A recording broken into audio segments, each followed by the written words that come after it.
Hi, I'm Dr. Nick. I'm the incrementalist here with incremental sites for better business and better health. And I'm Fred Goldstein with Accountable Health, here helping companies reopen during the pandemic. So Nick, we both recently had opportunities to go out into the communities, and in this time we went and got haircuts. We had a few different experiences. Why don't you start with yours and those of your wife? Well, so first of all, essential business, let's just say, for different reasons for different people, but it was 108 days. I counted it because I happen to know.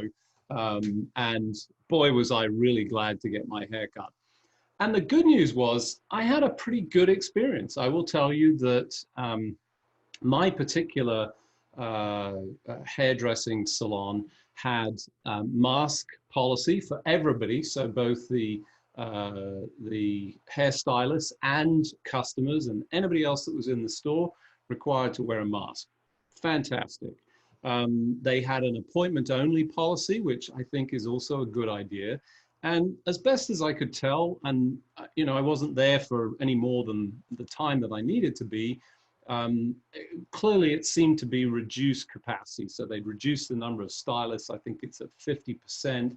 It felt certainly less than that. There was lots of space. I certainly wasn't close to anybody. I felt, actually very comfortable in the whole experience and, was pleased with it. But I will tell you that my wife saw it a whole incremental level above. So if you wanted an image of how really to do this, she had an appointment only experience as well. But in her case, she had to wait outside. There was no walk-ins. In mine, you could walk in. You weren't going to necessarily get an appointment unless there was somebody free that was within their capacity limits, but you could have lots of people walking in at some time. So I think you've got to limit people's ability to walk in. She had to wait in her car and call ahead so that they could say, yep, we're now down to capacity. I think that's a great way of addressing this.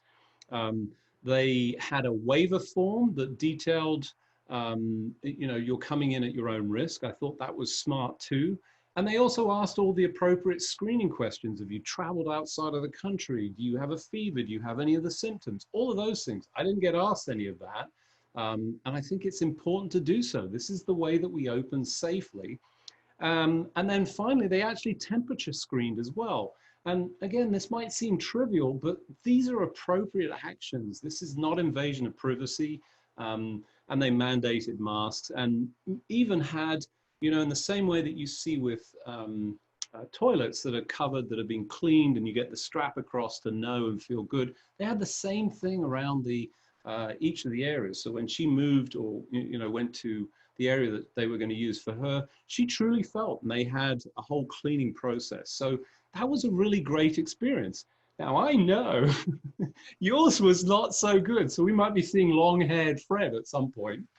We might, but before we get there, where do you live? So I live in Maryland. I live just north of Washington, D.C. And what do the numbers look like in Maryland? So we're sort of bouncing around. I think we're on a decline-ish, but not great. It's certainly not terrible, but it's not as good as it could be. So let's now talk about where I live, Jacksonville, Florida, and my haircutting experience. Ruh-roh. I've had, ruh-roh is right. I've had the same person cutting my hair for a long time. And literally during the period when everything was shut down, she called me right before they were being allowed to reopen and said, I hope you haven't cheated on me. And I said, no, I haven't gotten a haircut since this last one we did in February, whenever it was, before everything got shut down, and it needs it bad. So we waited until it opened, and she said, I'm going to reopen safely. I'm looking at everything. So I go to the place and I scheduled it. You have to schedule, which is good. And I walk in and they're running late. And so I kind of stood outside, but there was sitting areas and people were sitting there. And she's finishing up, and I notice another gentleman getting his hair done by somebody else with no mask on inside. Now they're wearing masks, but what they do is when they leave the person they're cutting their hair, they're taking their mask aside and walking around and then putting it back when they get close. And so I'm getting a little bit nervous, but I can't like a Dumbo. I can't just walk out. I would have felt really bad. So I said, okay. She finally finishes up and says, we're ready for you, Fred, and grabs a new covering for me. And then says, oops, need to wipe down the chair, and quickly puts a few squirts on it and wipes it down and says, sit down, takes the comb and says, oh, and won't use that one. Let me clean it. Cleans that, does a few things, and then pulls her, has her mask on and starts saying, I'm doing this really safe. I'm going to do this really safe. Can you pull your mask a little aside so I can get these and this kind of stuff.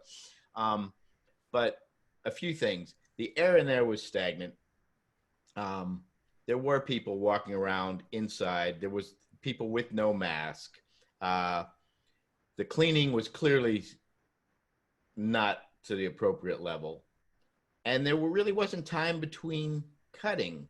And they'd move somebody from one chair to another as they worked on somebody, and spacing was not good. So my experience, obviously nowhere close to yours, and certainly a completely different universe from your wife's. And that's why, or part of the reason why, we're seeing Florida like we see it.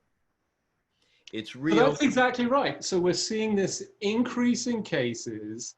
I think you highlighted, and, I'm teasing you when I say ruh-roh, but, in full Scooby-Doo fashion, even if I didn't know that you lived in Jacksonville, I'd know where Jacksonville was just based on the news and the bad statistics that are coming out of it. And it's a direct consequence of essentially ignoring the advice, which is, Fred?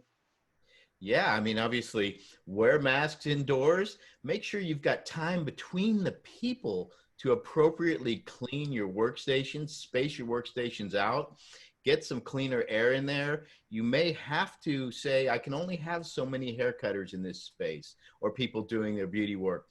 And we're just not seeing that. So I am going to nicely on the side email her or give her a call and say, here are some recommendations for your facility for you to be safe, because I'm concerned I won't go back until they change that. And that's what these businesses need to understand, whether it was the bars that went crazy or the restaurants, is if you reopen poorly and willy-nilly, you may not get a second chance. You may lose that business for good. And right, and I think that's exactly the point here. Everybody's sort of, my rights and not wearing and so forth. But the reality is, we know that this works. We've repeated it over and over again. Wearing a mask, physical distancing, and cleanliness. Those three things are our main strategy whilst we develop vaccinations, treatments, and so forth. And if you want to have a business, you want to be open, and you want that to persist, you're going to have to follow it.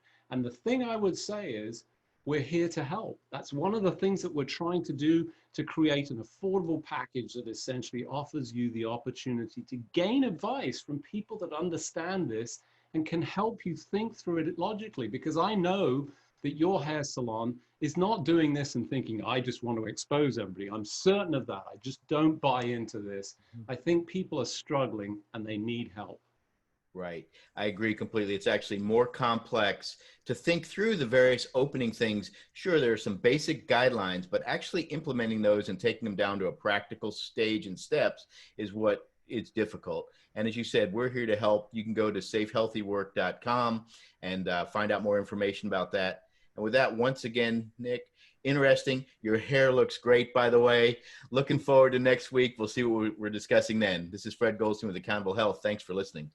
And I just want to say, Fred, your hair looks great too. And this is Dr. Nick. I'm the Incrementalist here with Incremental Sites for better business and better health.